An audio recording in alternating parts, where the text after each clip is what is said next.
Barauni fertiliser को 20 साल से बंद था ना, प्रधानमंत्री ने कहा था ना, आज वो शुरू हो गया कि नहीं? जो प्रधानमंत्री कहते हैं कि शिलान्यास भी मैं ही करता हूं, उद्घाटन भी मैं ही करता हूं। अभी जो प्रधानमंत्री आए थे तो मैं देख रहा था, मैं भी कभी कभी पटना की बात कंप्लीट कर दूं। पटना में महात्मा गांधी सेतु टूट रहा था ना, याद होगा आपको, और ये पत्रकारों को जानना जरूरी है। 6 लेन का पुल वहां बन रहा है, क्योंकि महात्मा गांधी का सेतु कांग्रेस डिजाइन का था, फॉल्टी था, वो हवा के ऊपर धस जाया करता था। दुनिया में 2 ही पुल बना था, एक मेक्सिको में और एक हमारे पटना में, तो उसको तोड़ा जा रहा था। उन्होंने दिल्ली गए, गडकरी जी से मिले, पीएम से मिले कि पहला ब्रिज है, इसको बनवा दीजिए। तो मजाक में कहे उसके बगल में तो 6 लेन बन रहा है। 1700 करोड़ रुपया से महात्मा गांधी सेतु बना, बगल में 6 लेन। छपरा और पटना का तो जेपी सेतु आप जानते ही हैं। उसके बगल में अभी जो प्रधानमंत्री आए थे औरंगाबाद में, तो 6 लेन पुल का उद्घाटन शिलान्यास किया उन्होंने, जो एम्स पटना से जाएगी और जाते हुए फिर सोनपुर छपरा होते यूपी चली जाएगी।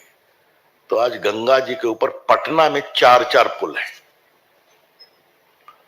मैं पटना में टीसीएस ले आया ना, टाटा कंसल्टेंसी सर्विस। पटना में एम्स ऑपरेशनल हो गया, अटल जी के समय से पेंडिंग था, मोदी जी की सरकार में। वहां कैंसर का इंस्टीट्यूट भी, ट्रीटमेंट भी शुरू हो गया है। तो पटना में मेट्रो, हाँ एक बात तो मैं बताना ही भूल गया, मैं लगा हुआ था, मुझे सफलता मिल गई है। NH30 जाम रहता है ना, आप लोग आते हैं तो अनीशाबाद से एलिवेटेड सड़क 1000 करोड़ रुपए की योजना से मैं बनवा रहा हूं, और मैं कृतज्ञ हूं गडकरी जी को, माननीय प्रधानमंत्री जी और गडकरी जी का, ने सहमति दे दी है। उतरेगा दीदारगंज, जाइए आप, चल निकल जाइए NH30 में आगे बख्तियारपुर, बाढ़, राजगीर। तो पटना के ही इंफ्रास्ट्रक्चर के लिए बड़े बड़े काम हो रहे हैं। और कितना आपके बड़ा बड़ा सफाई का सेंटर बना है पटना में, प्रधानमंत्री ने उद्घाटन किया सैकड़ों करोड़ से। वो मैं आपको गिनाने की आवश्यकता नहीं समझता, कई बातों को आप जानते हैं। पटना एयरपोर्ट मैं बताना ही भूल गया, लगभग 1400 करोड़ रुपए की पटना एयरपोर्ट बन रहा है कि नहीं बन रहा है, बताइए आप। वहां नए टर्मिनल बनने जा रहे हैं, 3-4 महीने में शुरू हो जाएगा। दरभंगा एयरपोर्ट ऑपरेशनल हो गया कि नहीं? 9-10 लाख लोग उड़ते हैं। और मुझे सबसे अच्छा लगता है कि दरभंगा से आजकल कोयम्बटूर की भी फ्लाइट है, चेन्नई की फ्लाइट है, केरला की फ्लाइट है। अच्छा लगता है।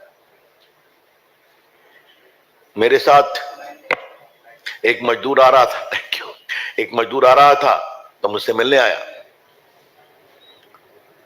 तो सॉरी, दुबई से आ रहा था। तो उसने कहा कि जनाब रविशंकर साहब, आपसे एक गुजारिश करनी है, पीछे बैठा हुआ था।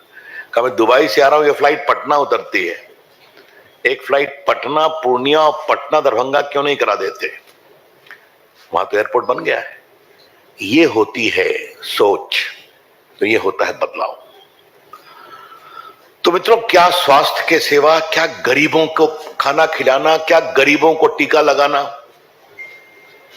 एक बात आपकी अनुमति से मैं कहना चाहूंगा,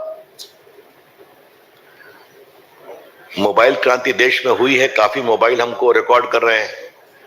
देश के आईटी मंत्री के रूप में करने का मुझे सौभाग्य मिला है ना, कि आज भारत में 90 करोड़ स्मार्टफोन हैं, और 2 फैक्ट्री से 270 फैक्ट्री हो गई है। आज एप्पल की 16 फैक्ट्री में चाइना से उठा के ले आया। लेकिन बड़ी बात मैं क्या कह रहा हूं, आप मेरा भाषण रिकॉर्ड करिए, इसको फट से फ्लैश करिए। लेकिन एक बहुत बड़ा काम स्मार्टफोन से हुआ है, और जो मोदी सरकार की बहुत बड़ी उपलब्धि है। कोरोना का टीका आप लोगों को लगा था कि नहीं लगा था, याद है ना? मुफ्त लगा था ना, उसकी सूचना कहां मिली थी आपको, याद है? मोबाइल पे आई थी। और आपकी शुभकामनाओं से देश के टेलीकॉम मंत्री के रूप में यह काम मैं ही देख रहा था। और प्रधानमंत्री ने कहा, जब इतना मोबाइल फोन है तो देश में खबर करो कि आपका पहला टीका कहां लगेगा, कब लगेगा, दूसरा टीका कहां लगेगा, कब लगेगा, बूस्टर डोज कहां लगा है, कब लगेगा। 220 करोड़ डोज लगा। और सब देश के मोबाइल पर उपलब्ध था। हमने राज्य सरकारों से बातचीत किया, हेल्थ विभाग से, तो काम हो सकता है और हमने करके दिखाया है। लालू जी, आपने क्या किया है? क्या एजेंडा है आपका? कांग्रेस, आपका एजेंडा क्या है? मोदी जी को गाली पढ़ना आपका एजेंडा ही तो हम जानते हैं। बिहार के विकास का एजेंडा क्या है आपका, बताइए आप, हम जानना चाहेंगे। हमने तो जो किया करके बताया, आगे और करेंगे। तो मित्रों, हम बिहार के विकास के प्रामाणिक एजेंडा को लेकर चल रहे हैं और हमारे प्रधानमंत्री जी की बहुत बड़ी प्रतिबद्धता है कि बिहार के विकास के बिना देश का विकास नहीं होगा।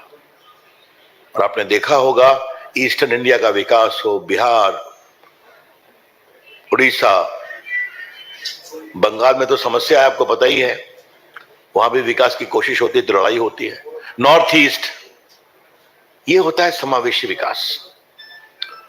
तो मित्रों, हमारा ये एजेंडा है। मुझे एक और बात करनी है कि विरोधी पक्ष के लोग थोड़ा सा सीखे, जनता का मूड क्या है। आप 14 में हार गए, आप 19 में हार गए, आप 24 में भी हारेंगे, आप मध्य प्रदेश हार गए, आप छत्तीसगढ़ हार गए, आप राजस्थान हार गए। बार बार जो संवैधानिक संस्थाओं पर हमला, चुनाव आयोग पर हमला, न्यायालय पर हमला और आप पर हमला करते रहते हैं ना,